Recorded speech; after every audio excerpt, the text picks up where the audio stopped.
चलो स्टार्ट करते हैं आज का वीडियो। अभी भी मेरा फोकस और पहले भी अगर मैं स्टार्ट करता फिर से, या अगर मैं उस पॉइंट पे होता जहाँ पे ज़्यादातर लोग हैं जो एक्सरसाइज करना स्टार्ट कर रहे हैं, तो मैं यही कोशिश करता कि मैं अपने पुलअप्स को इम्प्रूव करूँ, ना कि दूसरी एक्सरसाइजेस को। इस पॉइंट पे मैं एक्चुअली अराउंड 20 kgs के साथ पुलअप्स करने की कोशिश कर रहा हूँ। मेरे रेपिटेशंस बहुत कम हैं, मैं 4 रेपिटेशन या 3 रेपिटेशन के सेट्स कर रहा हूँ, लेकिन सेट्स मेरे ज़्यादा हैं। मैं कोशिश करता हूँ इन टोटल अराउंड 60 से 70 पुलअप्स मैं कर लूँ अगर मैं पुलअप्स का सेशन कर रहा हूँ ऑन एन एवरेज। इतना डिफ़िकल्ट नहीं होता मेरे लिए कि मैं इतने पुलअप्स 60-70 पुलअप्स वेटेड पुलअप्स कर पाऊँ। मेरे लिए रीज़नेबली ईजी है, क्योंकि मैंने काफ़ी टाइम से इसके ऊपर काम किया है। मैंने काफ़ी अपनी ट्रेनिंग को इस हिसाब से ही बनाया ताकि मैं बिना वेट्स के, बिना किसी एक्सेस या एक्स्ट्रा चीज़ों के अपने आप को ट्रेन कर सकूं। तो अभी भी मेरा फोकस वही रहता है, और टाइम के साथ साथ आपकी फॉर्म इम्प्रूव होती रहती है। एट दिस पॉइंट अभी भी मुझे इतनी सारी चीज़ें इम्प्रूव करनी इन्हीं छोटी एक्सरसाइजेज़ में, बट इतने जो लंबे ट्रेनिंग फेज़ में, इतने जो लंबे मैंने एक्सरसाइजेस करने में अपना टाइम निकाला है, मैं कभी इंजर्ड नहीं हुआ हूँ, क्योंकि मैंने कभी कोशिश नहीं की मैं उस पॉइंट पे अपने आप को ट्रेन करूँ जहाँ पे मैं इतना एफ़र्ट डाल रहा हूँ या इतना पुश कर रहा हूँ कि चीज़ें अनबेरेबल हो जाएं। मोस्टली हमारी हैबिट होती है ना कि हम एक स्टेप आगे बढ़ने की कोशिश करते हैं हर चीज़ में।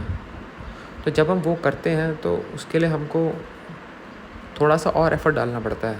तो मैं हमेशा उससे पीछे ही रहता हूँ, और जब रहता हूँ तो सेफ़ रहता हूँ। मैं कोशिश करता हूँ कि सेफ़ रहूँ। अभी ये भी मेरे लिए काफ़ी सिंपल एक्सरसाइज है, नॉर्मल क्लीन्स हैं, 10-10 kgs का वेट है, और इसके भी मैं काफ़ी हैबिचुअल हूँ करने में, तो मुझे ज़्यादा कोई परेशानी होती नहीं इस एक्सरसाइज में भी। अल्टीमेटली मुझे रियलाइज़ हुआ है कि यार मैंने बॉडी बिल्डर बनना नहीं है, और मैं इतना एफ़र्ट नहीं डाल सकता हूँ एक्सरसाइज में, बट मैं ऐसा क्या कर सकता हूँ जिससे मुझे वो बेनिफिट मिले जो मैं एक्चुअली चाह रहा हूँ। तो यार पुलअप्स से वो काम हो जाता है, तो मुझे ऐसी कोई कभी ज़रूरत नहीं पड़ती कि मैं ऑन अ डिफरेंट नोट कुछ ऐसी चीज़ें करूं जो थोड़ी डिफ़िकल्ट हैं, जिनमें पॉइंट ऑफ इंजरीज़ होने के चांसेस बहुत ज़्यादा हैं, और काफ़ी मुझे बोरिंग भी लगता है। और मैं कोशिश करता हूँ यार मैं बोर ना हूँ जिम में जाके, चीज़ों को एंजॉय करूँ जितनी भी देर हूँ, और ईज़ी वे में ट्रेनिंग करूँ यार, क्योंकि ट्रेनिंग एक दिन तो करनी नहीं है। ये एक फ़ेज़ है जो लंबे टाइम तक चलता है, और ये एक बहुत लंबी प्रोसेस है। अभी ना जैसे स्क्वाट है, मैं कोशिश करता हूँ कि अपने जो ट्रैप्स हैं उनको स्क्वीज़ करूँ, ताकि वेट जो है मेरा डायरेक्ट मेरे ट्रैप्स पे आए। एक तो हाई बार स्क्वाट्स होते हैं, एक लो बार स्क्वाट्स होते हैं, और पीछे प्लेट रखने का मतलब इतना ही है कि जो मेरी बॉडी की सेंटर ऑफ ग्रेविटी है वो मेंटेन रहे, जो वेट है एक्स्ट्रा वो डायरेक्टली ग्राउंड में जाए, और बिल्कुल एक स्ट्रेट लाइन में वेट मूव करे, ताकि मुझे वेट को सीधे अप पुल करना पड़े या डाउन जाना पड़े, ना कि वेट आगे हो और मुझे अपनी लोअर बैक को बेंड करना पड़े। उससे भी इंजरीज़ होने के चांसेस बहुत ज़्यादा हो जाते हैं। स्टेबिलिटी मेंटेन करने के लिए कर रहा हूँ मैं। हर चीज़ में स्टेबिलिटी बहुत इंपॉर्टेंट है, और स्क्वाट्स सिर्फ लेग्स की एक्सरसाइज नहीं है मेरे लिए, ये एक्चुअली पूरी बैक इन्वॉल्व हो रही है। जब बैक पे वेट है आपके और उसके बाद आप बेंड हो रहे हैं, तो आपका कोर पूरा इंगेज है। ये काफ़ी अच्छी एक्सरसाइज है।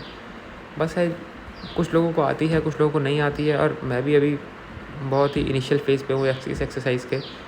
बट मुझे कोई इसमें बहुत एक्सपर्टीज़ भी हासिल नहीं करनी है, क्योंकि मैं कोई बहुत बड़ा फ़ैन नहीं हूँ स्पोर्ट्स का। बस मुझे दिख जाता है, ठीक लगता है तो मैं कर देता हूँ। मैं अभी भी कोई स्ट्रक्चर्ड प्रोग्राम के हिसाब से ट्रेनिंग नहीं कर रहा हूँ, क्योंकि लॉन्ग टर्म में बोरिंग हो ही जाता है। आप अगर एक स्ट्रक्चर्ड प्रोग्राम में ट्रेनिंग करते हैं, अगर आपका गोल है कि एक स्ट्रक्चर्ड प्रोग्राम में ट्रेनिंग ही करनी है, तो ठीक है, नो प्रॉब्लम। बट मेरा कभी गोल नहीं रहा कि मैं एक बहुत ही रिस्ट्रिक्टेड ट्रेनिंग पैटर्न को फॉलो करूँ। मुझे चीज़ें बोरिंग लगती है मैं छोड़ देता हूँ, चीज़ें पसंद आती है मैं कर लेता हूँ। बस मेरे लिए वो काम इम्पॉर्टेंट है, इसीलिए मैं उसे एंजॉय करता हूँ। तो मुझे कभी भी किसी ऐसी चीज़ की ज़रूरत नहीं पड़ी कि मुझे कोई चीज़ ज़बरदस्ती करने की कभी ज़रूरत नहीं पड़ती।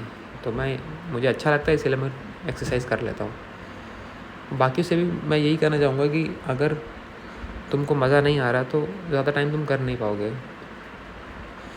धीरे धीरे अगर तुम ट्रेनिंग में टाइम लगाओगे तो तुमको अपना एक आइडिया लग जाएगा कि मुझे कोई चीज़ क्यों करनी है, मुझे कोई चीज़ कितनी करनी है। तुम एक अपना ट्रेनिंग पैटर्न बना पाओगे। उसमें टाइम लगता है, बट अगर तुम स्टार्ट करोगे तो धीरे धीरे तुम पूछोगे, देखोगे, समझोगे, उसके बाद ही तुमको रियलाइज़ होगा। जब तुम इतना टाइम स्पेंड कर लोगे ट्रेनिंग करने में तो तुम खुद ही चीज़ों को समझ जाओगे कि मुझे क्या करना चाहिए, क्या नहीं करना चाहिए, मुझे इसको करने की ज़रूरत है। जब 10 लोग एक चीज़ एक्सरसाइज को कर रहे हैं तो तुम देखोगे कि उसके बेनिफिट्स कितने हैं, क्या रिस्क टू रिवॉर्ड रेशो है, क्या इतनी नेसेसरी है ये एक्सरसाइज करने की, इसके बिना काम नहीं चल पा रहा है। तो वही पॉइंट है, वही चीज़ को देखने की ज़रूरत है। अब हर इंसान जिम में अलग तरह से ट्रेनिंग करता है। दो इंसान सेम तरह से ट्रेन नहीं करते जिम में। जिसको जो करना पसंद है वो करता है। मैं भी वही करता हूँ जो मुझे पसंद है। ट्रेनिंग मेरी हमेशा से डिफरेंट ही रही है बाकियों से, क्योंकि जो मुझे पसंद है मैं वही करने की कोशिश कर रहा हूँ। अभी जैसे ही मेरा जो मेन इम्पॉर्टेंट सेशन ख़त्म होता है मैं कोशिश करता हूँ कि एक अपर बॉडी की ऐसी एक्सरसाइज करूँ जो बहुत ही सिंपलर हो और मोस्टली एक तरह का वर्कआउट सेशन हो जाए, एक तरह का हाई इंटेंसिटी सेशन हो जाए जो काफ़ी रियलिटी बेस्ड हो। देखो तुम्हारी ट्रेनिंग तुम्हारी परफॉर्मेंस में कितनी जल्दी हेल्प कर रही है इम्प्रूव करने में, वो भी बहुत इंपॉर्टेंट है ना। कोई चीज़ कैसे ट्रांसफ़र हो रही है तुम्हारी परफॉर्मेंस में। अगर तुम कोई चीज़ कर रहे हो या ट्रेनिंग कर रहे हो उसको तुम्हारे एक्चुअल लाइफ परफॉर्मेंस में शो करना चाहिए। अब कभी मेरा बिल्कुल भी मन नहीं करता तो मैं सिर्फ साइकिलिंग भी कर लेता हूँ, क्योंकि बहुत सिंपल है। हमको अभी भी वही आदत है कि हम कोशिश कर रहे हैं कि चीज़ें इतनी कॉम्प्लिकेटेड लगें कि सामने वाला कंफ्यूज हो जाए, क्योंकि हमको लगता है कॉम्प्लिकेटेड है तो ही इम्प्रूवमेंट होगी, कॉम्प्लिकेटेड है तो ही सही है, क्योंकि सिंपल तो सभी कर रहे हैं। नहीं, ऐसा नहीं है। मोस्टली लोग आजकल कॉम्प्लिकेटेड चीज़ें करने की कोशिश कर रहे हैं, सिंपल चीज़ें नहीं करना पसंद करते हैं। साइकिलिंग बहुत अच्छी एक्सरसाइज है, और सबसे बड़ी बात है यहाँ पे मेरे पास इसको रेजिस्टेंस को कंट्रोल करने का ऑप्शन है। तो मैं इसको कॉन्टीन्यूस वे में कर सकता हूँ, मैं इसको सेट्स की फॉर्म में कर सकता हूँ, मैं इसको स्लो कर सकता हूँ, फास्ट कर सकता हूँ, पेस मेंटेन कर सकता हूँ, हाई इंटेंसिटी कर सकता हूँ, लो इंटेंसिटी कर सकता हूँ। एक मशीन में इतने सारे ऑप्शन मुझे मिल रहे हैं लेग्स को ट्रेन करने के, जिसमें highest amount of lactic acid develop कर सकता हूँ, मैं स्ट्रेंथ गेन कर सकता हूँ, लोअर बॉडी में पावर जनरेट कर सकता हूँ। और फिर एक्चुअली मुझे करने की क्या ज़रूरत है एट दिस मोमेंट। एक ट्रेनिंग के बाद मैं हमेशा ही इस तरह का ही दिखता हूँ। मैं थोड़ा पतला हूँ और मैंने मोस्टली अपर चेस्ट वेस्ट की कोई ख़ास ट्रेनिंग कभी की नहीं है, ना मैंने कभी एब्स की ट्रेनिंग की। तो physical appearance is a by product for me. वो ऐसा निकल के आया, मुझे इसका आइडिया नहीं था। मैं अभी भी फोकस नहीं करता हूँ कि यार शोल्डर्स को ट्रेन करना है, बाइसेप्स को ट्रेन करना है, चेस्ट करना है, लेग्स करना है। ऐसा कोई दिन मेरा कभी डिफाइन होता नहीं है, क्योंकि मेरे ऐसे कभी गोल रहे नहीं है। मैं बॉडी बिल्डिंग स्पोर्ट में नहीं हूँ, मैं किसी और स्पोर्ट में नहीं हूँ, मेरे पास कोई कोच नहीं है। तो एक नॉर्मल इंसान कैसे ट्रेन कर सकता है? वो देखेगा कि उसको कैसा लाइफस्टाइल चाहिए। हमको सिर्फ फिट ही तो रहना है। हम इतना स्पेसिफिक क्यों हो रहे हैं? हम सोच रहे हैं कि यार कोई अच्छा प्रोग्राम मिलेगा तभी करेंगे, कोई हमको बता देगा तभी करेंगे। नहीं, तुमको जो आता है तुम उससे स्टार्ट कर सकते हो, और उतना भी काफ़ी है। जब तुम्हारा इंटरेस्ट बढ़ेगा, तुम्हारी नॉलेज बढ़ेगी, तुम्हारा एक्सपीरियंस बढ़ेगा, तो तुम अपने प्रोग्राम को चेंज करोगे। लेकिन सबसे इंपॉर्टेंट है जो पसंद है वो करो। अगर तुमको सिर्फ पुशअप्स करने आते तो पुशअप्स से स्टार्ट करो, पुलअप्स आते हैं पुलअप्स करो, साइकिलिंग आती है साइकिलिंग करो, और वो भी नहीं कर सकते तो कुछ और करो। रनिंग करनी है तो रनिंग करो। रनिंग को लोग इतना नेगलेक्ट कर देते हैं, तुमको रियलाइज़ नहीं हो रहा है कि running is the best form of exercise.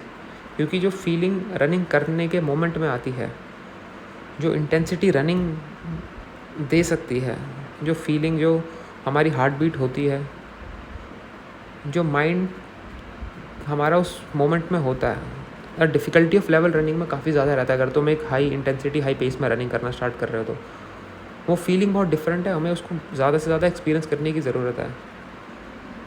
जब तुम जिम जाते हो कोशिश करो कि गो आउट एंड ऐसे परफॉर्म करो कि यार तुमको मज़ा आ रहा है। मैं तुमको फिर बता रहा हूँ कि किसी ने कोई स्ट्रक्चर बना रखा है ट्रेनिंग करने का तो वो 100% करेक्ट नहीं है।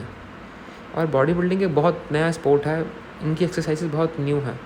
अगर तुमसे नहीं हो रही तो तुम उसको मत करो, अगर करना है तो करो। तुम कुछ भी कर सकते हो वहाँ पे जाके जो तुम्हें पसंद है। सिंपल से सिंपल चीज़ें करो और सिंपल से सिंपल चीज़ें करने के बाद एक लंबे समय तक अपनी बॉडी की प्रोग्रेस को देखो। और मैं तो कह रहा हूँ वो भी मत देखो, तुम सिर्फ काम करो, बॉडी अपना काम कर लेगी। और चीज़ों को एंजॉय करो, इसमें कुछ है ही नहीं ऐसा। पहला सवाल जब तुम सोचते हो, तुम्हें सिर्फ चाहिए कि मेरी बॉडी कितनी जल्दी बनेगी, रिजल्ट्स कितनी जल्दी शो होंगे, मैं ऐसा क्या करूँ कि ऐसा दिखने लग जाऊँ। उससे क्या होगा? जिसको तुम फॉलो कर रहे हो या जिसको भी तुम देख रहे हो वो चीज़ें ही गलत है ना। हम अपीयरेंस में इतना क्यों जा रहे हैं? परफॉर्मेंस में जाने की कोशिश करनी चाहिए। और जितना तुम अपीयरेंस को लेकर ऑब्सेस्ड हो जाओगे उतना ही ये चीज़ें गलत हो जाएंगी। क्योंकि एक पीरियड के बाद वो ट्रेनिंग में तुमको मज़ा नहीं आएगा, तुमको सिर्फ रिजल्ट में मज़ा आएगा। और ऐसी चीज़ें लंबे समय तक नहीं चलती हैं और ये रियलिटी है। कोई भी काम में तुम अच्छे नहीं बन सकते अगर तुमको वो पसंद नहीं है, अगर तुमको वो काम के साथ ऑब्सेशन नहीं है, अगर तुमको उसके रिजल्ट्स के साथ ऑब्सेशन है तो चीज़ें नहीं होने वाली। तुम्हारा सारा फोकस होना चाहिए कि यार मैं ये चीज़ फाइंड करूँ कि जो मुझे करनी पसंद है, ना कि जिसका मुझे रिज़ल्ट पसंद है। बाकी इसमें कुछ ऐसा है नहीं कि जिम हो या जिम नहीं हो या क्या करें क्या नहीं करें। जिसके पास जो फैसिलिटी है, जो ऑप्शंस हैं, जूते हैं तो ठीक है, नहीं है तो चप्पल में कर लो यार। दूसरी चीज़ स्किपिंग है तो स्किपिंग कर लो, वेट है तो वेट्स उठा लो। अपने आप चीज़ों को कोशिश फाइंड करो ढूंढने की, उसके हिसाब से चीज़ों को डेवलप करो कि क्या करना है। बस एक कांस्टेंट है, कंसिस्टेंसी बहुत इंपॉर्टेंट है। लेकिन वो तभी आएगी जब तुम्हें काम करना पसंद होगा। हम लाइफ में ऐसी कई सारी चीज़ें जो हम रोज़ करते हैं और जो हमें करनी पसंद है, हम उसके लिए टाइम निकाल लेते हैं। टाइम सिर्फ उसके लिए निकाल पाते जो चीज़ें हमें पसंद नहीं हैं। तो ये तो इंसान का सिर्फ बहाना है कि मेरे पास टाइम ही नहीं है। टाइम तो सभी के पास होता है, बस वही है कि तुम्हारे लिए प्रायोरिटी पे क्या है। ये सब चीज़ें होती हैं। ट्रेनिंग स्लो करो, लंबे समय तक करो। जिम में आए हो तो कभी कभी कोशिश करो कि बहुत स्लो ट्रेनिंग करो जिम में और थोड़े लंबे समय तक रहो। कभी कोशिश करो कि एक शॉर्ट स्पैन में शॉर्ट सेशन करके निकल जाओ, अगर ज़्यादा मन नहीं करने का। कभी कभी होता है, हफ्ते में एक आधा बार तो ऐसा होता है कि तुम्हारा ज़्यादा ट्रेनिंग करने का मन नहीं होता है, तो उस टाइम एक शॉर्ट सेशन तो उस टाइम तुम अगर एक शॉर्ट सेशन कर लोगे तो वो ज़्यादा इंपॉर्टेंट है और वो ज़्यादा बेनिफिशियल है इस पॉइंट से कि तुम घर में बैठ के कुछ नहीं कर रहे हो। बैठना नहीं है यार, करने की कोशिश करनी है कुछ ना कुछ जो भी तुम्हें पसंद है। इन द लॉन्ग रन में सोचोगे ना कि जो इंसान एक पॉइंट पे बहुत मेहनत कर रहा है कुछ महीने के लिए, एक इंसान बहुत लिमिटेड मेहनत कर रहा है बहुत लंबे पीरियड के लिए, जो चीज़ों को टाइम दे सकता है, उसकी परफॉर्मेंस जल्दी इंप्रूव होगी और उसकी परफॉर्मेंस लॉन्ग टर्म में इंप्रूव होगी। जल्दी नहीं होगी, लॉन्ग टर्म में इंप्रूव होगी, लेकिन उसके रिजल्ट अच्छे होंगे और उसके बाद उसको इंजरीज़ नहीं होंगी। हम इंजरीज़ को इतना नेगलेक्ट करते हैं ना, हमको रियलाइज़ नहीं होता है कि एक इंजरी हमको कितने लंबे समय तक बिठा सकती है। अगर तुम किसी चीज़ को इतने हाई लेवल ऑफ डिफ़िकल्टी के साथ कर रहे हो और बाई चांस तुमको चोट लग गई तो तुम बैठ जाओगे यार।